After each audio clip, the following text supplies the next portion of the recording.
Light flaky buttery dough made through uniform process layering, একটা খুবই buttery একদম একটা লেয়ার তৈরি হয়, যেটা খেতে কিন্তু খুবই ইউনিক একটা প্রসেসে এই লেয়ারিংটা হয় বিকজ অফ এটা যে ফ্লেকি আর বাটারের কারণে। Then it is known for a delicate crispy texture that puffs when baked due to steam period trapped between layers. এই যে আমরা সবাই জানি যেটা খুব নেক্সট জানেন crispy এটা কোন স্টেজ আছেন আপনি? Discussion next discussion skip.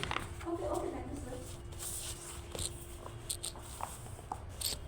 তো চলুন একটু হাতে কলমে আমরা কাজটা শুরু করে দিই, ঠিক আছে?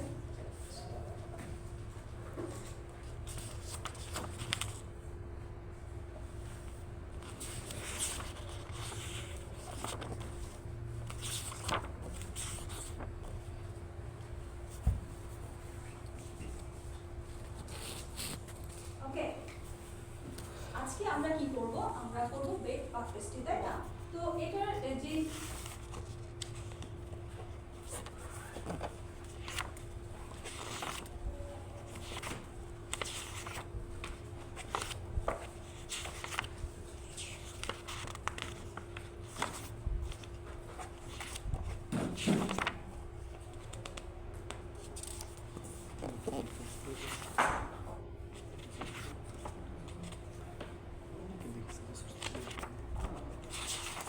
শুরু করেছে রিসার্চ করে দিয়ে।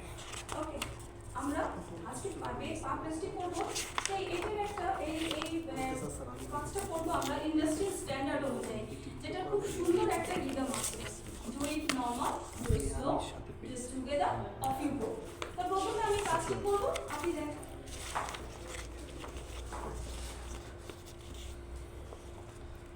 কোন স্টেজে আছেন? ডেমনস্ট্রেশনের কোনটা? Sir do it normal. Skip. 4 step is skip. Sorry sir. Rhymes skip. Okay sir, আমি কি চলে আসবো? ডেমোর পরে কোনটা? ওইটা চলে যান। ওকে, তো চলে আসুন। আচ্ছা, দুই নর্মালটা করেন। Do it normal, do it slow, এটা কিন্তু সুন্দর একটা রাইম আছে। প্রথমে কি করব? আমি কাজটি করব, আপনি দেখবেন। Do it normal, do it স্লোকে আমি ব্যাখ্যা করে এক্সপ্লেন করে কাজটি করব, আপনি দেখবেন। দেন ডু ইট টুগেদার, আপনি আমি মিলে কাজটা করব। আমি অফ ইউ গো, তখন আপনি করবেন, দেখবো এই 3 বার আপনি কি শিখেছেন। ওকে, আমরা ফার্স্ট স্টেজে আছি কম্পিটিটিভ স্ট্যান্ডার্ড অনুযায়ী।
শেষ।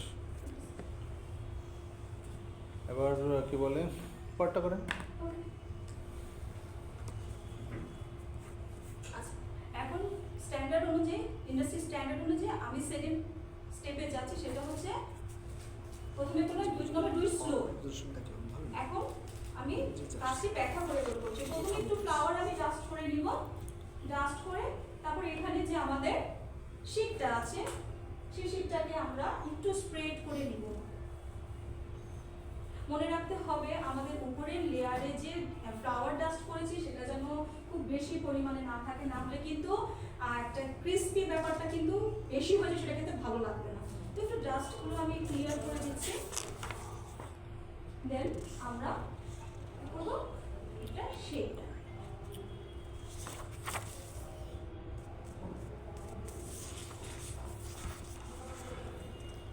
ওকে, দেন আমরা এখন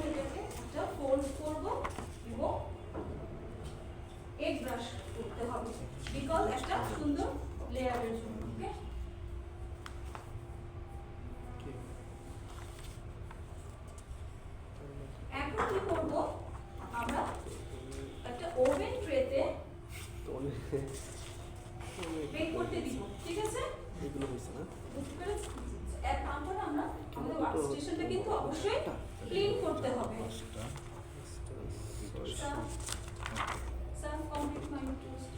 ওকে থ্যাংক ইউ স্যার। ডেমো শেষ পরেরটা জানি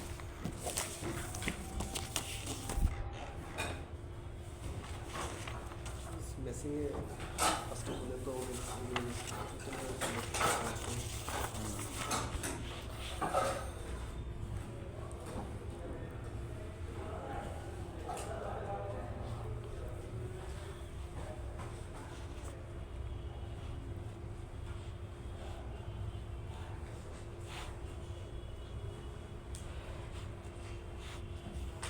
ওকে দেখলেন এই যে আমরা এতক্ষণ ডিসকাশন করলাম, ডেমনস্ট্রেশন অনেকটা মিল পেলাম না? জি ওকে আচ্ছা, এখন আমরা ক্লিনিং স্টোরেজ করে রিভিউতে চলে যাচ্ছি।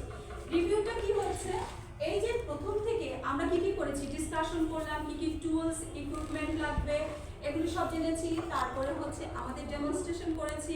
তো এই পর্যন্ত যেটা বুঝেছেন আপনি, তো এখন এই রিভিউর পরে আমি কিছু ফিডব্যাক কি নিতে পারি আপনার কাছ থেকে? একটু জিজ্ঞেস করি আপনি কি শিখতে পারলেন? Okay, what is the temperature of baking puff pastry? 180 degree. Okay, which is the English used to brush on the puff pastry? 8. বাহ, গুড, খুব সুন্দর হয়েছে। দেন আমরা এখন এরপরে নেক্সট সেশনে কি থাকবে আমাদের? In the next session, we will learn about different pastry product according to composition standard using piping bag. মানে আমরা যখন এখন শিখলাম, এরপরে সেশনে আমরা শিখবো কিভাবে পাফ পেস্ট্রিটা ডেকোরেট করতে হয় কম্পিটিটিভ স্ট্যান্ডার্ড অনুযায়ী। ওকে, তো থ্যাংক ইউ, ভালো থাকবেন, আবার দেখা হচ্ছে কিন্তু। আসসালামু আলাইকুম। হ্যাঁ, ওয়ালাইকুম আসসালাম।